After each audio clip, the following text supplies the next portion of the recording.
Israel की air force ने अब ज्यादा से ज्यादा बंकर बस्टर बम फायर करने का फैसला किया है ताकि हमास की सुरंग को जमीन के अंदर ही खत्म कर दिया जाए। लेकिन नेतन्याहू के सामने एक बड़ा सवाल यह है कि जो बम 10 करोड़ रुपए से लेकर 30 करोड़ रुपए में आता है उसको कहां इस्तेमाल किया जाए। इतना महंगा बम और सुरंग भी कोई छोटी मोटी नहीं बल्कि 500 किलोमीटर का नेटवर्क है। ये एक अहम सवाल नेतन्याहू के सामने है।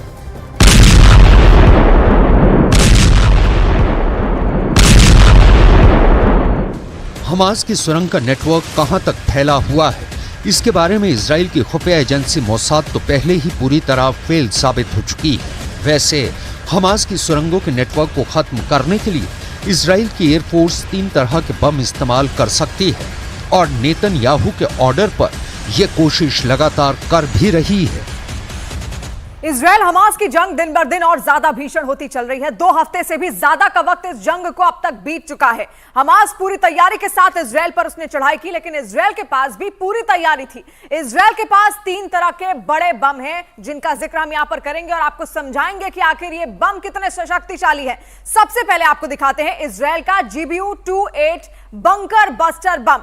ये एक ऐसा बम है जो कि 6 मीटर मोटी कंक्रीट की परत को पार कर सकता है और उसके बाद जो धमाका होता है वो सबसे ज्यादा विनाशकारी होता है। ये सुनकर कोई भी दुश्मन और गहरी सुरंग यहां पर बनाना चाहेगा तो आप समझिए जो पहला इसके पास जो बम है ये बंकर बस्टर बम है, जो कि पृथ्वी की सतह से अगर बहुत अंदर तक भी कंक्रीट की मोटी परत वहां पर होगी उसको भी नष्ट कर सकता है। तो उसका भी तोड़ यहां पर हाजिर है, क्योंकि इसके अलावा एक और बम है, इसका नाम है GBU-72 जो 30 मीटर मोटी कंक्रीट को भेद सकता है और उसके बाद इस बम का ब्लास्ट होता है। किसी भी दुश्मन की रूह यहां पर कांप जाएगी तो मुमकिन है वो और गहरी सुरंग यहां पर बनाएगा।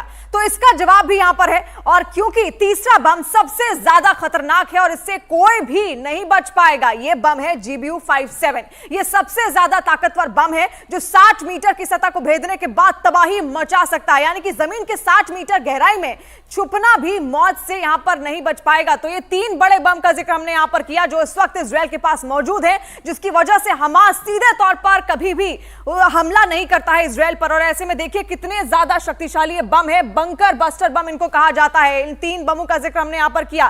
पृथ्वी की सतह से कितना भी अंदर क्यों ना हो, कितनी भी गहराई पर क्यों ना हो, लेकिन ये उसको पूरी तरीके से नेस्तनाबूद कर सकता है, टारगेट को नष्ट कर सकता है।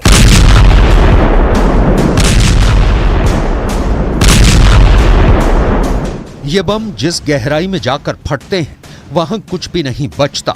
मिसाल के तौर पर जब 30 मीटर की गहराई में किसी सुरंग में 1000 किलो विस्फोटक फटेगा तो अंदाजा लगाया जा सकता है कि कैसे पूरी सुरंग एक बार में ढह जाएगी और वहां छिपा दुश्मन कितना भी शातिर क्यों ना हो वो मारा जाएगा।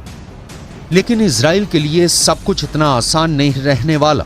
उसके पास चाहे जितने बंकर बस्टर बम हो, लेकिन हमास की सुरंग भी ऐसी हैं जिनका नेटवर्क और जिनकी गहराई अब भी इजराइल के लिए बहुत बड़ा चैलेंज बनी हुई है। गाजा में चाहे ऊपर बड़ी बड़ी इमारतें ढाही जा रही हैं, रिहायशी इलाके पूरी तरह मलबे वाला कब्रिस्तान बन चुके हैं, वहां जमीन के नीचे हमास का जाल ऐसा फैला हुआ है कि उसका बाल भी बांका करना नेतन्याहू और उनकी फौज के लिए पसीने छुड़ाने जैसा होगा। गाजा के इस मैप पर आप हमास का टनल नेटवर्क देख सकते हैं। गाजा के अंदर ये नेटवर्क 500 किलोमीटर का बताया जाता है और कई जगह ये सुरंग 500 फीट की गहराई में है, यानी सतह से करीब 150 मीटर नीचे। ये इतनी गहराई है जहां पर कोई बंकर बस्टर बम नहीं पहुंच सकता। इसलिए नेतन्याहू को सुरंग नेटवर्क को तबाह करने के लिए बहुत सटीक इंटेलिजेंस चाहिए होगी और ये काम मोसाद ही कर सकता है। इजराइल की सैटेलाइट नेटवर्क को भी अब तक इस नेटवर्क को पता करने में कोई कामयाबी नहीं मिली है।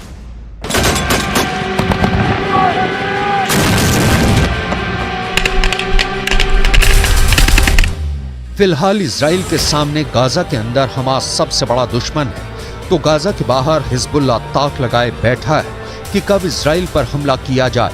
यही वजह है कि इजराइल और लेबनान के बॉर्डर पर इस वक्त ऐसी आग लगी हुई है जो पूरे पश्चिम एशिया को अपनी जद में ले सकती है। हालांकि इस वक्त हिजबुल्लाह की रणनीति को लेकर इजराइल थोड़ा हैरान है। इजराइल के ठिकानों पर हमले के बाद जवाबी कार्रवाई हुई तो हिजबुल्लाह के 24 लड़ाके मारे गए। कहा जा रहा है कि हिजबुल्लाह ने अब खामोश रहने का फैसला किया है और ये भी रिपोर्ट है कि ईरान के कहने पर हिजबुल्लाह ने तय किया है कि कोई बड़ा एक्शन नहीं लिया जाएगा, लेकिन अमेरिका और इजराइल इसे ईरान की तरफ से आ रहे बड़े तूफान के तौर पर देख रहे हैं। ऐसा तूफान जिसमें हिजबुल्लाह अब तक का सबसे बड़ा हमला कर सकता है।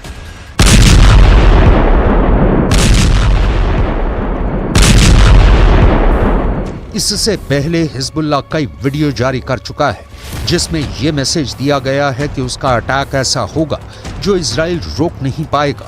इस वीडियो में हिजबुल्लाह का मिलिशिया कमांडो ऑपरेशन की तरफ इशारा कर रहा है। हिजबुल्लाह ने बहुत साफ साफ शब्दों में कहा है कि अगर इजराइल की सेना फिलिस्तीन के गाजा में घुसी तो वो उत्तरी सीमा की तरफ से इजराइल पर चढ़ाई कर देगा। इजराइल और लेबनान के बीच करीब 130 किलोमीटर लंबा बॉर्डर है और यहाँ संयुक्त राष्ट्र की शांति सेना तैनात रही है। इसमें भारत की फौज भी शामिल है। इस वक्त इजराइल को गाजा से ज्यादा इस बॉर्डर की टेंशन है, क्योंकि अगर इजराइल गाजा में घुसा तो हिजबुल्लाह उत्तर की तरफ से इजराइल से हमला बोल देगा।